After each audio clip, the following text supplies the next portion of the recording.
নমস্কার বন্ধুরা, আজকে আমরা কারকুল দিয়ে দারুণ স্বাদের একটা রেসিপি করব আর এটা বানানো খুবই সহজ। তাহলে আসুন দেখে নিই আমাদের আজকে রেসিপি। সবার প্রথমে এখানে নিয়েছি আমি তাজা দেখে কারকুল। এখানে আমাদের 4টা কারকুল আছে, তবে আমি এখান থেকে 2টা কারকুল দিয়ে করব। আমাদের বাড়িতে লোকজন খুবই কম, তাই আপনাদের যদি বেশি লাগে বেশি করে নিয়ে নেবেন। আর কারকুলগুলো চেষ্টা করবেন একদম কচি দেখে, টাটকা দেখে নেওয়ার, তাহলেই কিন্তু খুব ভালো হবে রেসিপিটা। এখন আমি এগুলোকে কেটে নেব। এই যে আমি কারকুলটা নিয়ে নিলাম, বোটার সাইডটা কেটে নেব আর এই যে মুখের সাইডটাও কেটে নিলাম। এবার একটু ধারগুলো ফেলে দেব, খুব বেশি ফেলার দরকার নেই, হালকা ফেলে দিলেই হবে।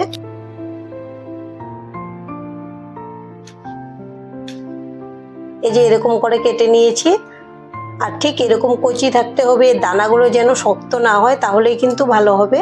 আর এভাবে আমি আরেকটা কেটে নেব। এখন গ্যাসে একটা কড়াই বসিয়েছি, দিয়ে দেব জল।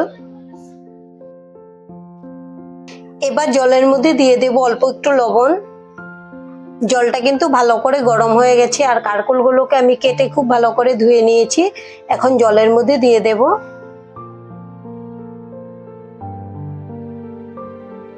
এবার ঢেকে দেব আর এগুলোকে 50% সেদ্ধ করে নেব। খুব বেশি ভালো করে সেদ্ধ করা যাবে না।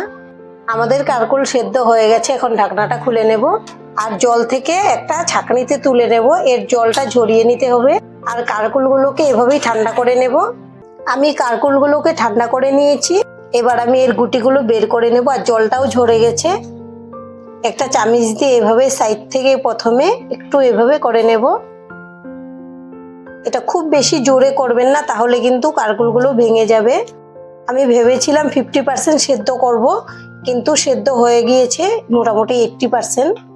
যদি 50% সেদ্ধ করা যায় তাহলে কিন্তু একটু যদি জোরেও করেন, এটা বের করতে যান, তাহলেও কোনো ভাঙার ভয়টা থাকে না।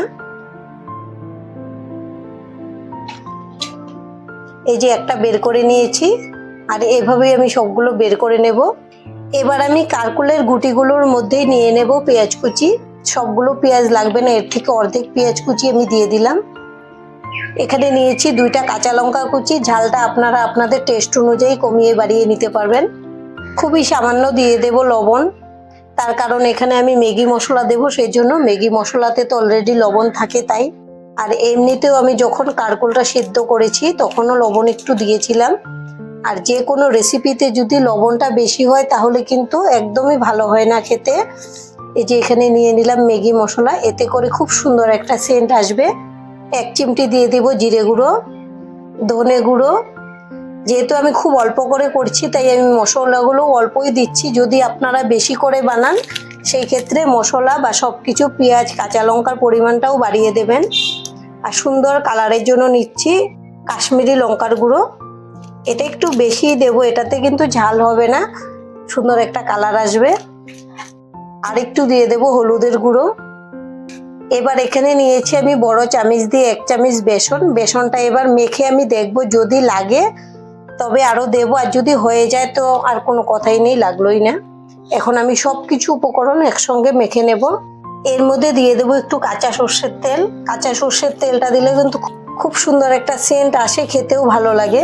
আমি ভালো করে মেখে নিচ্ছি। আমি সবকিছু একসঙ্গে খুব ভালো করে মেখে নিয়েছি। আমি মাখানোর পরে দেখলাম একদম ঠিকঠাক হয়ে গেছে, শুকনো হয়ে গেছে। যদি জলটা বেশি থাকতো তাহলে বেসনটা বেশি লাগতো। এবার আমি 1 পিস নিয়ে নিলাম, আর এখান থেকে পুরটাও নিয়ে নেব, আর সুন্দর করে এর মধ্যে দিয়ে দেব। আপনারা যদি এই রেসিপিটা নিরামিষ দিনে করে খেতে চান তাহলে এখানে পেঁয়াজটা বাদ দিয়ে করবেন, এতেও কিন্তু খুব ভালো লাগে। এই যে একটাতে আমি লাগিয়ে নিলাম। এবার ঠিক একইভাবে আমি আরেকটা নিয়ে নেব এভাবেই।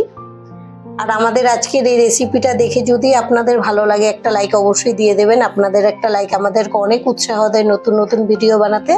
আর আমাদের পাশে থেকে চ্যানেলটিকে সাবস্ক্রাইব করে নেওয়ার জন্য অনুরোধ রইল।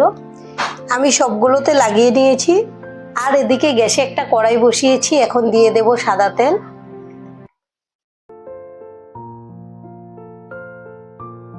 তেলটাকে একটু নেড়ে নেব। এখন গ্যাসের ফ্লেমটা আমি মিডিয়ামে রেখে দেব। তেল ভালো করে গরম হয়ে গেছে, এবার আমি এগুলো দিয়ে দেব। উল্টো করে দেব, তাহলে ভাজাটা খুব সুন্দর করে হবে।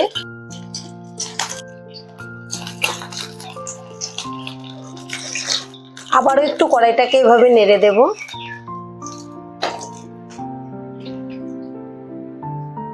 5 মিনিট পর এখন উল্টে দেব।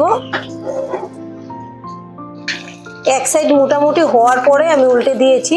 যেহেতু গ্যাসের ফ্লেমটা লো টু মিডিয়ামে ছিল তাই একটু সময় নিয়েই ভেজেছি। আর যদি আপনারা হাই ফ্লেমে বানান তাহলে কিন্তু পট করে পুড়ে যাবে আর ভেতর থেকে হবে না, উপরটা একদম সঙ্গে সঙ্গে লাল হয়ে যাবে। এবার আমি এই সাইডটাকেও খুব ভালো করে ভেজে নেব। আরও 5 মিনিটের মতো আমি লো আঁচে এভাবে একটু ভেজে নিয়েছি। এখন গ্যাসের ফ্লেমটা একটু বাড়িয়ে দেব। এবার কিন্তু খুব ভালো করে ভাজাটা হয়ে গেছে, এই সাইড ও সাইড। কিন্তু সাইডগুলো হওয়ার জন্য এখন গ্যাসের ফ্লেমটা আমি বাড়িয়ে দিয়েছি। সাইডগুলো এভাবে ভেজে নেব। কড়াইটাকে একটু কাইট করে নিয়েছি, তাহলে সাইডগুলো খুব তাড়াতাড়ি হয়ে যাবে। আর এগুলো ভাজতে গেলে খেয়াল রাখতে হবে যেন সব সাইড থেকে ভাজাটা খুব সুন্দর করে হয়, তাহলেই কিন্তু খেতে দারুণ লাগে। এবার আমি এই পাশ থেকেও এভাবেই করে নেব।